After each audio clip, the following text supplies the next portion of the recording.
So இன்னைக்கு எனக்கு நடந்த ஒரு ஸ்கேம் பத்தி தான் இன்னைக்கு பார்க்க போறோம். ஸோ இன்னைக்கு வந்து பாத்தீங்க அப்படின்னா நம்ம டெய்லி வந்து லைவ் போட்டுட்டு இருக்கோம் இல்லைங்களா? ஸோ நம்மளோட லைவை பார்த்துட்டு ஒரு கஸ்டமர் வந்து ஸ்கிரீன்ஷாட் எடுத்துட்டு எனக்கு வந்து மெசேஜ் பண்ணியிருக்காங்க. ஸோ அந்த சாரியோட போட்டோஸ் எல்லாமே இருக்கு, ஸ்டாக் இருந்துச்சு. ஸோ வடக்கு நண்பர் தான் இது, கஸ்டமர் கிடையாது, ஒரு வடக்கு நண்பர். அவர் வந்து பாத்தீங்க அப்படின்னா சாரியோட ஸ்கிரீன்ஷாட் எடுத்துட்டு வந்து கேட்டிருக்காரு, இருந்துச்சு. ஸோ அதுக்கான அட்ரஸ் ஷீட்டு, பேமெண்ட் ஷீட் எல்லாம் பண்ணிட்டு, ஸோ இந்த சாரியோட காஸ்ட் வந்து 1300 இருக்குங்களா. நேற்று நேற்று முந்தா நாள் போட்ட லைவ். ஸோ இந்த முந்தா நாள் லைவுக்கு வந்து பாத்தீங்க அப்படின்னா அவர் என்ன பண்றாரு, அட்ரஸ்லாம் அனுப்பிட்டு ரொம்ப கிளாரிட்டியா. ஸோ அவர் வந்து 1300 அனுப்புறதுக்கு பதிலாக இங்கே ஸ்க்ரீன் பாருங்க. ஸோ 3970 அவர் எனக்கு அனுப்பிட்டாராம்.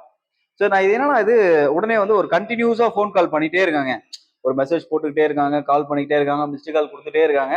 அதான் வந்து அந்த 3000 வந்து அந்த சாரியோட 1300 போக ஸோ பேலன்ஸ் இருக்கிற அமௌண்ட் அவருக்கே போடணுமா. ஸோ அதை வந்து அவர் வந்து எனக்கு வந்து கண்டினியூஸா அந்த வடக்கு நண்பர் ஃபோன் பண்ணிக்கிட்டே இருக்காப்புல. நானும் ஏதோ கொஞ்சம் வேலையா இருந்துட்டேன். சரி என்னடா இதுன்னு, நான் ஏதோ அர்ஜென்ட்ல இல்லை, ஸோ கொஞ்சம் ரிலாக்ஸா தான் இருந்தேன். மேபி நான் அட்ரஸ் ஏதோ கொஞ்சம் அர்ஜென்ட் எமர்ஜென்சியா எங்க போயிட்டு இருக்கேன், டிராவலிங்ல இருந்தேன் அப்படின்னா கண்டிப்பா நான் இதை நான் மாத்தி விட்டுட்டு இருப்பேன். ஸோ நான் யாரோ ஒருத்தர் இப்படி ஏன்னா பேசுறாங்களா அப்படின்னு சொல்லிட்டு என்னோட கூகுள் பே போய் செக் பண்ணி பாக்குறேன். ஸோ அந்த மாதிரி ஒரு பேமெண்ட்டே வரல. ஸோ அதனால நான் அவருக்கு என்ன பண்ணிருக்கேன் அப்படின்னா, அவர் எப்படி எனக்கு வந்து டைப் பண்ணி வந்து 3900 போட்டாரோ, ஸோ அதே மாதிரி நானும் 3900 போட்டு ஒரு மெசேஜ் தட்டி விட்டேன் கூகுள் பேல.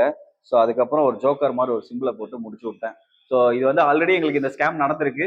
ஸோ நீங்களும் ஒரு பிசினஸ் ஓனரா இருந்தீங்க அப்படின்னா கண்டிப்பா வந்து பேமெண்ட்லாம் வெரிஃபை பண்ணிட்டு நீங்க ஆர்டர் டிஸ்பேச் பண்ணுங்க. தேங்க்யூ.